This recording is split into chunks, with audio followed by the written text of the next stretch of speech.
Dieses Tier galt als verschollen und mittlerweile ist es eines der beliebtesten Tiere in der Terroristik. Wieso du deswegen dieses Tier unbedingt brauchst und warum es auch perfekt für dich geeignet ist, das klären wir in diesem Video.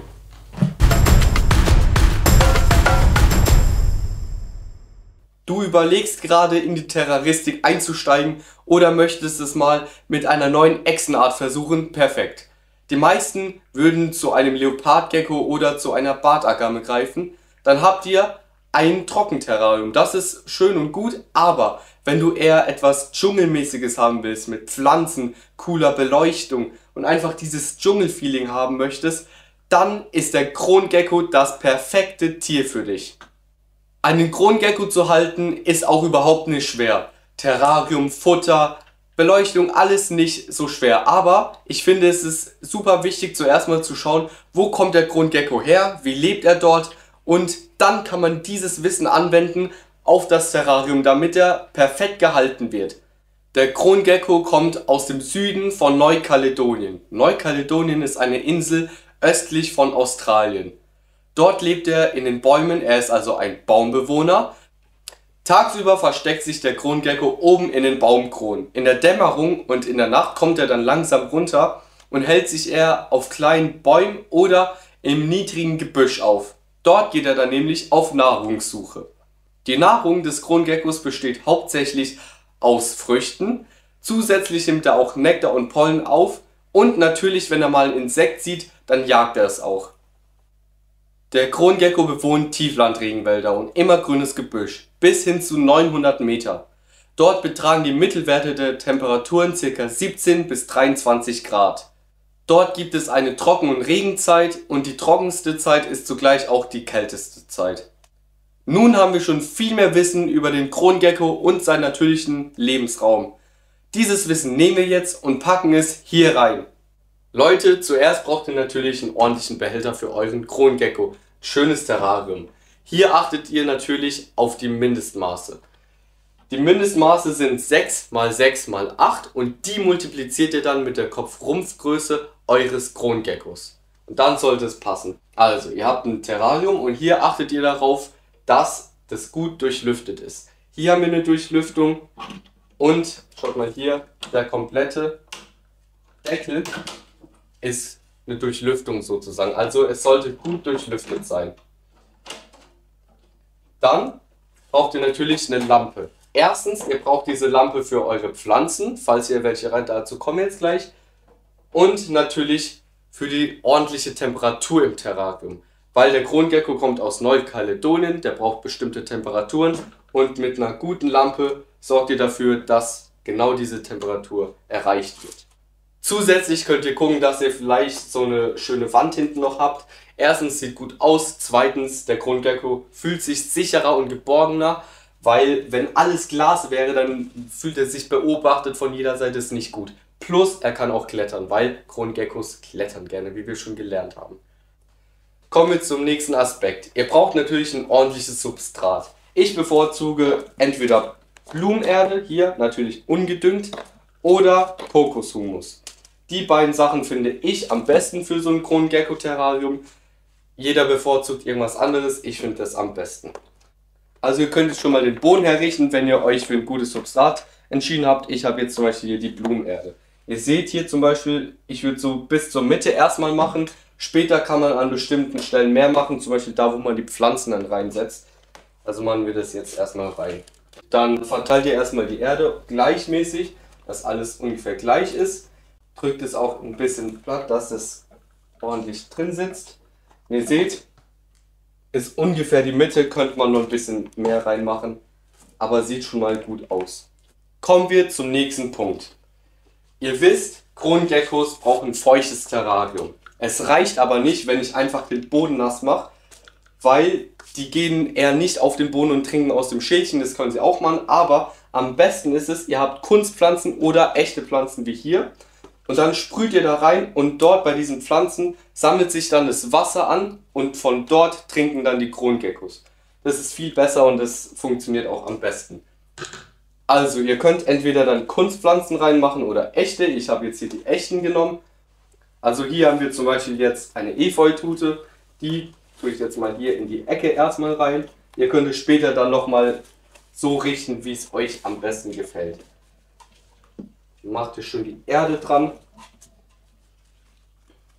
Sieht schon mal gut aus. So, bevor ich jetzt die andere Pflanze reinmache, gibt es noch einen sehr, sehr wichtigen Punkt, und zwar, ihr braucht Kletter- und Versteckmöglichkeiten. Hier bieten sich am besten Korkstücke an, wie zum Beispiel hier.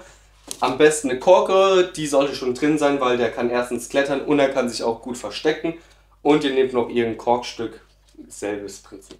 Die macht ihr dann möglichst gerade rein, wie so ein Baumstamm. Und ihr macht dieses Rindenstück so dran, dass es gut stabilisiert ist, weil wenn es auf den Krongecko drauf fällt und er stirbt, wollen wir nicht haben. Also schön stabil reinmachen. Gut, jetzt habt ihr schon Pflanzen, ihr habt Versteckmöglichkeiten und Klettermöglichkeiten, die ordentliche Temperatur. Was braucht ihr noch? Ich würde euch empfehlen, ihr macht trotzdem ein Wasserschälchen rein, damit er immer was zu trinken hat. Ihr sprüht natürlich immer ordentlich rein, damit er die Tropfen trinken kann, aber ein Wasserschälchen würde ich schon definitiv reinmachen. Wir haben hier jetzt aber noch eine Pflanze übrig, hier eine Bromelie, die kommt jetzt nicht auf Neukaledonien vor, aber ist ja egal, ihr braucht einfach tropische Pflanzen. Die könnt ihr jetzt auch noch hier rein. Das ist gut, weil da kann dann noch mehr Wasser irgendwo drauf fallen und er kann sich gut verstecken in den Blättern. Plus, es sieht natürlich super schön aus. Wenn ihr euch dazu entscheidet, echte Pflanzen ins Terrarium reinzumachen, wie zum Beispiel hier, ist natürlich super wichtig, dass ihr mindestens 2-3 Wochen vorher immer wieder die in die Badewanne reinmacht und die ordentlich durchspült, da Pestizide da vorhanden sind. Aber das habe ich schon längst gemacht, das ist jetzt gut und perfekt für den Krongecko. Wir haben hier jetzt schon mal ein gutes Terrarium und was wichtig ist, bevor ihr euch hier einen Krongecko kauft und da reinsetzt, richtet euch erstmal euer Terrarium so ein, wie ihr es gerne haben möchtet, und dann lässt ihr es erstmal 2-3 Tage so laufen. Ihr checkt die Temperaturen, die Feuchtigkeit, also ihr könnt es schon mal so reinsprühen. Einmal für die Pflanzen gut reinsprühen und dass es halt einfach gut läuft. Und wenn ihr seht, die Werte sind alle gut, es stimmt alles, erst dann guckt ihr nach einem Krongecko, kauft ihn und setzt ihn da rein. Aber erst müsst ihr sicher gehen, dass alles gut funktioniert, weil es bringt ja nichts, wenn ihr ihn reinsetzt, direkt und es an einem Tag alles herrichtet, wo ihr ihn gekauft habt, und dann geht es alles nicht und dann stirbt er euch, das wäre jammerschade. Also guckt, dass es gut läuft. Noch ein wichtiger Tipp, den vielleicht nicht jeder kennt, ihr setzt am besten auch noch hier die Bodenpolizei rein, also Destruenten, zum Beispiel wie hier die Asseln und hier kleine Springschwänze. Also die Asseln würde ich jetzt aber nur bei den Kleinen reinmachen, da wenn ihr dann später die Großen habt und die legen Eier, dann kann es sein, dass sie rangehen und die Eier fressen. Das wollen wir natürlich nicht haben. Also ihr legt die hier rein, die fressen den Kot, die säubern das alles. Das ist schon mal ein super wichtiger Pluspunkt. So, also euer Terrarium läuft jetzt schon mal so 2-3 Tage, so sagen wir mal, und es wird Zeit, den Krongecko zu kaufen. Jetzt ist die Frage, woher bekommt ihr ihn, was kostet er, in welcher Farbe und alle Fragen drum und dran. Das ist auch nicht so schwer. Am besten, ihr kauft den Krongecko direkt bei einem Züchter. Zum Beispiel könnt ihr auf eine Terraristikbörse gehen und dort den Züchter direkt mit Fragen löchern und alles fragen, was ihr wissen wollt. Dann kann er euch auch Tipps geben und so weiter. Jetzt ist die Frage, was kostet überhaupt dieser Krongecko und in welcher Farbe sollt ihr ihn euch holen? Es gibt den Krongecko in sehr vielen verschiedenen Farben. Es gibt Harlequin, Lily-White, Dalmatiner und noch viele andere. Das ist dann einfach Geschmackssache. Ihr könnt euch den aussuchen, den ihr wollt. Ihr müsst aber dabei bedenken, je nach Farbmorphe ist der Krongecko dann entweder billiger oder teurer. Von gewöhnlichen Farbvarianten bekommt ihr die Nachzuchten schon für kleines Geld. Eher außergewöhnliche, die neuesten Farbvarianten bekommt ihr dann für mehrere 100 Euro. Es ist dann schon ein bisschen teurer. Aber wenn man das ausgeben will, wenn man den unbedingt haben möchte von der Farbe her und alles passt, dann macht es, Leute, weil das lohnt sich auf jeden Fall. Jetzt kommt natürlich die Frage, wie bekommt man in einem Terrarium die richtige Temperatur und Luftfeuchtigkeit hin? Es ist wichtig beim Krongecko, dass in dem Terrarium ein Temperaturgefälle herrscht. Das heißt, die Temperatur ist oben ziemlich warm und unten eher kühler. Ihr müsst darauf achten, dass es direkt unter der Lampe ca. 25 bis 30 Grad ist im Sommer und unten ist es dann eben kühler und es ist sehr wichtig, dass das Temperaturgefälle herrscht, dass sich der Krongecko dann aussuchen kann, wo er gerade sein möchte. Ob er jetzt beim Warmen sich sonnen möchte oder ob er irgendwo in der Korkere oder weiter unten im Kühlen sitzen möchte. Im Winter soll das alles natürlich ein bisschen kühler sein. Ihr überwintert den Krongecko nicht wie bei anderen Tieren komplett, sondern ihr macht lediglich so ca. 23 bis 20 Grad. So ist es perfekt für den Krongecko im Winter. Und nachts macht ihr einfach immer die Lampe aus und bei Zimmertemperatur ungefähr ist es perfekt für ihn. Das ist natürlich jetzt nur ein Setup für so einen kleinen Krongecko, also der ungefähr so groß ist. Wenn ihr einen großen Krongecko habt, also einen ausgewachsenen oder vielleicht sogar ein Pärchen schon direkt, dann holt euch ein Terrarium mit den Maßen 60 x 60 x 80. Größer ist natürlich immer besser, aber im Prinzip ist es dann dasselbe. Also von der Einrichtung her Pflanzen, Versteckmöglichkeiten, Wasserschale und eine Lampe. Da habt ihr halt ein bisschen mehr Möglichkeiten, das schöner zu gestalten mit schönen Korkstücken und so weiter, aber im Prinzip ist es dasselbe. So, jetzt ist der große Moment da. Ich habe jetzt hier in dem Fall 2 kleine Harlequins. Das sind meine eigenen Nachzuchten jetzt zum Beispiel. Die Krongeckos legen nämlich immer 2 Eier auf einmal. Das sind 2 Geschwister jetzt. Und die könnt ihr dann jetzt da reinsetzen und beobachten, wie die rumklettern, wie die an den Korkröhren rumspringen. Das ist richtig, richtig cool. Kommen wir zum Futter. Beim Krongecko ist eben das Besondere, dass er sich in der Natur von Früchten hauptsächlich ernährt. Deswegen gibt es für den Krongecko spezielles Futter, wie zum Beispiel hier. Es gibt viele verschiedene Varianten. Ihr könnt einfach das gucken, was eurem Krongecko am besten schmeckt. Da müsst ihr einfach ausprobieren. Ihr könnt hier natürlich auch eine Banane holen, die zermatschen ordentlich, aber gut zermatschen. Dann hier irgendwo reinmachen, das frisst er dann. Hier habe ich also zum Beispiel hier für Krongeckos.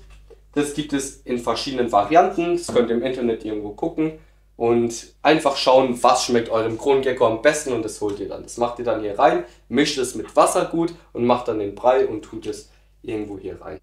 Der Krongecko ist auch wieder das perfekte Beispiel dafür, wieso Terroristik super nachhaltig ist. Der Krongecko wurde nämlich 1866 beschrieben und galt ab da bis 1994 als ausgestorben oder halt als komplett verschollen. Keiner hat ihn da jemals wieder gesehen. Dann wurde eine Expedition unternommen, da waren einige Terrarianer auch dabei und die haben es geschafft, den Krongecko wieder zu finden. Also die haben ihn wiedergefunden auf Neukaledonien. Und das war natürlich eine Riesensensation, weil schaut euch mal diese coolen Tiere an. Dann wurden einige Exemplare importiert. Mittlerweile ist es streng verboten, es gibt keine Wildfänge mehr. Aber das macht auch nichts, weil durch Terroristik wurde dieser Krongecko so massiv gezüchtet, dass ihr ihn überall finden könnt. Auf Terroristikbörsen kriegt ihr ihn gefühlt an jedem Stand. Also ihr seht, durch Terroristik gibt es wieder unendlich viele Krongeckos. Und hier, vielleicht wundern sich einige, wieso der jetzt keinen Schwanz mehr hat. Bei Krongeckos ist es so, dass die ihren Schwanz ziemlich schnell abwerfen, wenn die sich erschrecken oder wenn er irgendwo eingeklemmt wird oder irgendwas passiert, werfen die den schon ab. In der Natur ist es völlig normal, dass ihr fast nur Krongeckos findet, die keinen Schwanz mehr haben. Das ist also schon normal bei den Krongeckos, dass sie den abwerfen und bei denen wächst auch nicht nach. Da ist gerade dieser Stummel und mehr kommt auch nicht. Aber das ist auch nicht so schlimm, weil das ist in der Natur auch eigentlich gewöhnlich für so einen Krongecko. Kommen wir zum Namen des Krongeckos. Wieso heißt er eigentlich Krongecko oder der wissenschaftliche Name Corylophus ciliatus? Es hat natürlich alles einen Sinn und Zweck. Wenn wir uns mal den Krongecko genauer anschauen, dann seht ihr es auch. Nämlich ciliatus heißt auf Latein bewimpert. Und der hat Stachelschuppen über den Augen, die aussehen, als hätte er Wimpern. Plus er hat natürlich auch hier so einen Kamm, der aussieht wie eine Krone. Daher auch der Name Krongecko oder auf Englisch Crested Gecko. Und deswegen sehen wir, der sieht auch aus wie so ein kleiner Drache eigentlich. Wenn ihr euch einen Krongecko holt oder vielleicht auch direkt ein Pärchen, ist natürlich euer Ziel, dass sie dann Eier legen und dass daraus etwas schlüpft. Weil kleine Krongeckos sind die süßesten Tiere überhaupt und es macht auch super Spaß, die dann aufzuziehen, zu sehen, wie die wachsen und das ist einfach genial. Und die Eier sind immer so groß, 2 auf einmal legen die immer. Hier ist wichtig, dass ihr den Boden nicht zu nass habt, weil sonst legen die dort die Eier ab und dann ist es schwierig, die zu finden. Dann müsst ihr rumwühlen regelmäßig, um die zu finden. Besser, ihr holt euch eine kleine Box, macht da feuchte Erde rein oder feuchtes Moos und legt irgendwo hin, dass das Weibchen weiß, dort kann ich die Eier ablegen. Dann könnt ihr einfach die Box aufmachen, regelmäßig reinschauen und wenn ihr Glück habt, sind da die Eier drin. Wenn ihr Krongeckos habt und sie vergesellschaftet, müsst ihr aber darauf achten, dass das Weibchen mindestens 13 bis 14 Monate alt ist. Wenn es nämlich Eier legt und noch jünger ist, dann ist es nicht gesund für das Weibchen. Achtet bitte darauf. Außerdem solltet ihr darauf achten, dass das Weibchen, wenn es dann Eier legt, ca. 4 bis 6 Gelege pro Jahr legt. Wenn es mehr legen sollte, dann macht ihr am besten eine Ruhephase rein, macht die Temperatur ein bisschen kühler. Wenn es dann trotzdem Eier legt, dann würde ich euch raten, dass ihr die separat haltet für eine Zeit lang, dass es sich erholen kann und geschont wird, weil es sonst nicht gesund ist fürs Weibchen. Es soll ja nicht überlastet werden. Noch ein kleiner Tipp von mir, wenn ihr dann die Krongeckos habt, ist es sehr wichtig, dass ihr dann eben überwiegend Früchte und so verfüttert, aber wenn ihr dann auch darauf achtet, dass noch Vitaminpulver dabei ist, dass die genügend Kalk bekommen für den Aufbau der Eier und dass alles einfach gesund ist, dass sie alle Mineralien haben, die sie brauchen, dann seid ihr bestens dabei. Deswegen stäube ich auch die Insekten immer mit einem Präparat ein, welches die nötigen Mineralien und Vitamine hat. Die sind dann wichtig für den Krongecko. Zum Beispiel D3 ist sehr wichtig für den Knochenstoffwechsel. Ich hoffe, dieses Video hat euch sehr gefallen. Ihr habt jetzt alle Informationen, damit ihr es schafft, so einen selbst zu kreieren. Liked dieses Video, abonniert den Kanal, kommentiert, macht alles was geht. Bis zum nächsten Mal.